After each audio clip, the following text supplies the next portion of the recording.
बाजार में लगातार पांचवें दिन गिरावट देखने को मिली है। निफ्टी आज करीब 100 गिरकर 23,800 के पास बंद हुआ। निफ्टी के 50 में से 36 शेयर आज लाल निशान में बंद हुए, जबकि 14 शेयर हरे निशान में बंद हुए। लेकिन इस गिरावट के बावजूद शेयर बाजार में अगर आप निचले स्तरों से देखेंगे तो अच्छी रिकवरी देखने को मिली है। निफ्टी निचले स्तरों से 160 अंकों की रिकवरी के साथ बंद हुआ। बाजार में आज इंट्राडे में 23,606 के निचले स्तर पर भी कारोबार देखने को मिला था, जहां से अच्छी रिकवरी देखने को मिली क्लोजिंग के वक्त। निफ्टी बैंक में आज शानदार रिकवरी के साथ हरे निशान में क्लोजिंग देखने को मिली। निफ्टी बैंक करीब 100 अंक चढ़कर बंद हुआ। 56,700 के आसपास की क्लोजिंग आपको देखने को मिली। सरकारी और प्राइवेट बैंक दोनों में ही आज अच्छी खासी बढ़त देखने को मिली। इंडेक्स के 14 में से 11 शेयर आज हरे निशान में बंद हुए। इसमें स्मॉल फाइनेंस बैंक का शेयर सबसे ज्यादा यानी 2.5% चढ़ा। वहीं बैंक ऑफ बड़ौदा और IDFC फर्स्ट बैंक के शेयर भी 1-1% चढ़ते हुए नजर आए।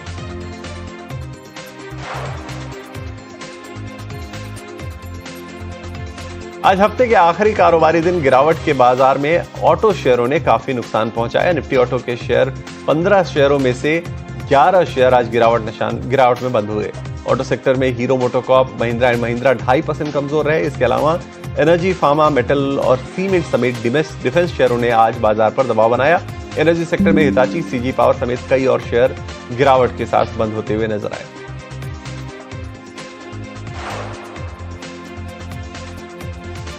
आज बाजार में चुनिंदा सेक्टर्स में खरीदारी देखने को मिली। निफ्टी IT करीब 1% की बढ़त के साथ बंद हुआ और इंडेक्स के 10 में से 8 शेयर हरे निशान में दिखे। IT शेयरों में परसिस्टेंट सिस्टम करीब 5% चढ़कर इंडेक्स का टॉप गेनर रहा। इसके अलावा निफ्टी बैंक, सरकारी बैंक, मीडिया और FMCG शेयरों में भी आज खरीदारी का रुझान देखने को मिला। निफ्टी बैंक में AU स्मॉल फाइनेंस बैंक 3% की तेजी के साथ बंद होता हुआ नजर आया।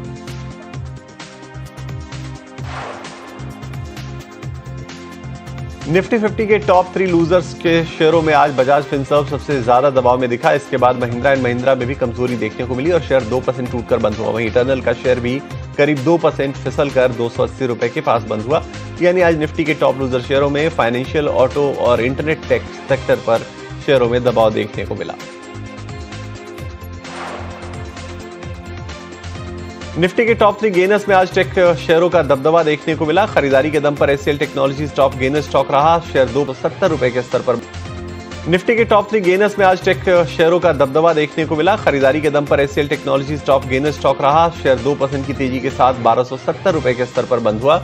इसके अलावा विप्रो में भी अच्छी खरीदारी देखने को मिली और शेयर 1.5% मजबूत होकर बंद होता हुआ नजर आया। वहीं सिप्ला का शेयर भी 1% की बढ़त के साथ 1411 रुपए के करीब बंद होता हुआ नजर आया। यानी आज निफ्टी के टॉप गेनर्स में IT शेयरों का दबदबा रहा, जबकि फार्मा सेक्टर से सिप्ला ने भी बाजार को अच्छा खासा सपोर्ट दिया। आज निफ्टी मिड कैप में हल्का दबाव दिखा, जो करीब 0.5% गिरकर 61,500 के करीब बंद हुआ। निफ्टी मिड कैप 100 के 100 में से 54 शेयर लाल निशान में बंद हुए, जबकि 46 शेयरों में हरियाली देखने को मिली। मोतीलाल ओसवाल सबसे ज्यादा नुकसान देने वाला शेयर रहा, जिसमें आज करीब 8% की गिरावट देखने को मिली, जबकि KPIT टेक 5% की तेजी के साथ बंद हुआ। आज निफ्टी स्मॉल कैप इंडेक्स में हल्का दबाव देखने को मिला। स्मॉल कैप इंडेक्स करीब 0.5% की गिरावट के साथ बंद हुआ। इंडेक्स के 100 में से 54 शेयर लाल निशान में बंद हुए, जबकि 45 शेयरों में आज बढ़त देखने को मिली। स्मॉल कैप शेयरों में सबसे ज्यादा दबाव गो डिजिट पर रहा, जिसका शेयर करीब 10% की तेज गिरावट के साथ बंद हुआ। यानी ब्रॉडर मार्केट में आज स्मॉल कैप शेयरों में मुनाफा वसूली हावी रही, हालांकि गिरावट बहुत ज्यादा नहीं रही। आज का दिन निफ्टी IT के नाम रहा, जहां IT सेक्टर करीब 1% की तेजी के साथ बंद हुआ। निफ्टी IT के 10 में से 8 शेयर तेजी पर रहे, जिनमें से ओरेकल ही सबसे ज्यादा दबाव में रहा, जो 2% गिरा। और इन्फोसिस में अगर आप देखेंगे तो 1% की गिरावट रही। बाकी सभी टेक शेयर हरे निशान में बंद हुए। सबसे ज्यादा तेजी परसिस्टेंट के शेयर में रही।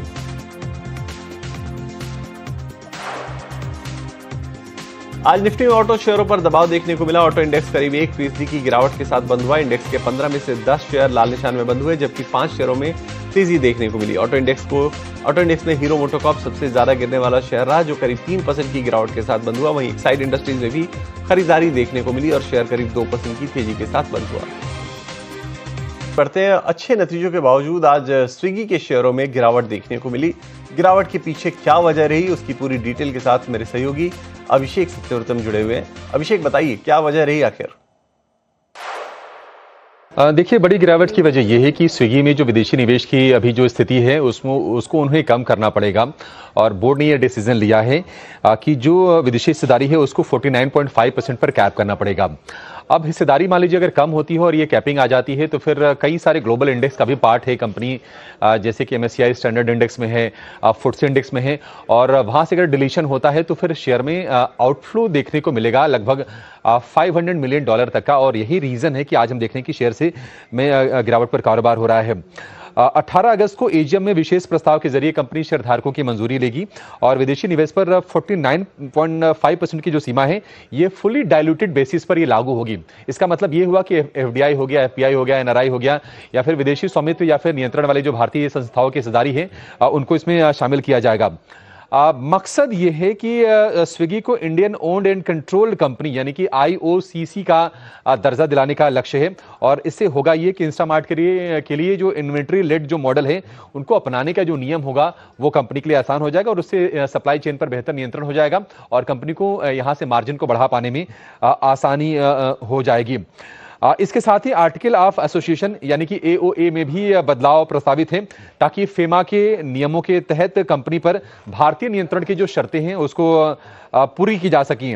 आपको बता दें कि जुलाई तक जो लेटेस्ट हमारे पास जो आंकड़े हैं कंपनी में जो विदेशी जो हिस्सेदारी है वो 49.76 है, यानी कि अभी जो लिमिट तय की गई है उससे 0.26% ज्यादा की हिस्सेदारी है जिसको कि कंपनी को आगे चल के कम करनी पड़ेगी। कौन कौन से बड़े निवेशक हैं आप ये भी जान लीजिए स्विगी में। प्रोसेस नेदरलैंड्स की हिस्सेदारी 24 से 25% के आसपास की है। सॉफ्ट बैंक विजन फंड की हिस्सेदारी 8% की है। एक्सेल फंड्स की हिस्सेदारी 5 से 6% की है। इसके अलावा टेंसेंट की 2 से 3% की और कतर इन्वेस्टमेंट अथॉरिटी की जो हिस्सेदारी है यानी कि QIA की वो 2 से 3% के आसपास की है स्विगी में। अब शेयर की चाल की बात करें तो शेयर ने निवेशकों को काफी ज्यादा परेशान किया है। महीने भर में आप देखेंगे कि नेगेटिव रिटर्न है 1 से 1.5% के आसपास की। इसके अलावा 6 महीने में लगभग 20% शेयर टूटा है। 2026 में अब तक लगभग 36% की गिरावट शेयर में आई है और साल भर में 40% की वेल्थ इरोड हो गई है स्विगी के शेयर में। तो विदेशी निवेशकों को निवेश को लेकर जो कैपिंग अब बोर्ड ने तय की है आगे चल के शेयरधारकों की कंपनी इस पर मंजूरी मिलेगी और इसके चलते आउटफ्लो आएगा और उस आउटफ्लो की आशंका के चलते आज हम देख रहे हैं कि शेयर की पिटाई हो रही है। चलिए आगे बढ़ते हैं। कमजोर नतीजों के चलते मीशो का शेयर भी आज काफी टूटा। 5% फिसलकर यह शेयर एक महीने के निचले स्तर पर पहुंच गया। मीशो के Q1 FY27 नतीजों के बाद कंपनी का घाटा घटकर 133 करोड़ रुपए रह गया और आय में करीब करीब 48% की बढ़त देखने को मिली। निफ्टी में आज NTPC और टाटा कंज्यूमर के नतीजों पर बाजार की नजर रहेगी। कंपनी के नतीजों के साथ साथ मैनेजमेंट की कमेंट्री और आगे के बिजनेस आउटलुक पर भी बाजार की नजर रहेगी। NTPC और टाटा कंज्यूमर के नतीजे शेयरों की चाल और संबंधित सेक्टर की दिशा तय करने में अहम रहेंगे। सोमवार को कोल इंडिया और BEL के नतीजों पर बाजार की नजर रहेगी। कोल इंडिया की आय में करीब 23% की ग्रोथ का अनुमान है जबकि कंपनी के मुनाफे में हल्की बढ़त की उम्मीद है। वहीं BEL के नतीजों को लेकर अनुमान कमजोर है। कंपनी की आय और मुनाफे में बड़ी गिरावट की आशंका जताई जा रही है। ऐसे में दोनों कंपनियों के नतीजों के साथ साथ मैनेजमेंट की कमेंट्री और आगे के आउटलुक पर भी निवेशकों की नजर रहेगी। कोल इंडिया के नतीजे कैसे रह सकते हैं? सोमवार को ये नतीजे आने वाले नतीजों का अनुमान एक बार पहले समझ लेते हैं। हमारी सहयोगी आशीषा जुड़ी हुई है। आशीषा बताइए क्या अनुमान लगाए जा रहे हैं कोल इंडिया के साथ? बिल्कुल, तो कोल इंडिया के नतीजों की बात करें तो सीक्वेंशियल बेसिस पर कमजोरी एक्सपेक्टेड है इस क्वार्टर में, जहां पर रेवेन्यू करीब 44,000 करोड़ के आसपास एक्सपेक्टेड है। करीब 5% की गिरावट होगी क्वार्टर ऑन क्वार्टर बेसिस पर, लेकिन सालाना आधार पर देखें तो सॉलिड 23% का ग्रोथ कंपनी इस क्वार्टर में रिपोर्ट कर सकती है। इसी चलिए आगे बढ़ते हैं। ज्यादातर रेलवे शेयरों में आज तेजी देखने को मिली है। रेलवे शेयरों में आज IRFC का शेयर आधे % से ज्यादा चढ़ा। इसके अलावा इरकॉन इंटरनेशनल और राइट्स के शेयरों में भी आज हरे निशान में कारोबार देखने को मिला। दूसरी तरफ डिफेंस शेयरों में आज गिरावट का रुख रहा। BEML का शेयर करीब 1% टूटा। वहीं HAL और कोचिन शिपयार्ड के शेयरों में आज लाल निशान में कारोबार देखने को मिला। आज ज्यादातर अदानी ग्रुप के शेयरों में तेजी के साथ कारोबार देखने को मिला। अदानी एनर्जी का शेयर आज करीब 1% की उछाल के साथ बंद हुआ। वहीं अदानी ग्रीन में भी आधे % की तेजी देखने को मिली। इसके अलावा ACC और अदानी पावर के शेयरों में भी आज हरे निशान में कारोबार रहा। हालांकि इसके उलट अदानी टोटल गैस का शेयर आज करीब 1.5% टूटा। सीमेंट कंपनियों के शेयरों में भी आज गिरावट देखने को मिली। डालमिया भारत का शेयर आज करीब 1% से ज्यादा लुढ़का। इसके अलावा जेके लक्ष्मी सीमेंट और अल्ट्राटेक सीमेंट के शेयर भी आधे % से ज्यादा कमजोर हुए। वहीं श्री सीमेंट और जेके सीमेंट में आज गिरावट के साथ कारोबार देखने को मिला।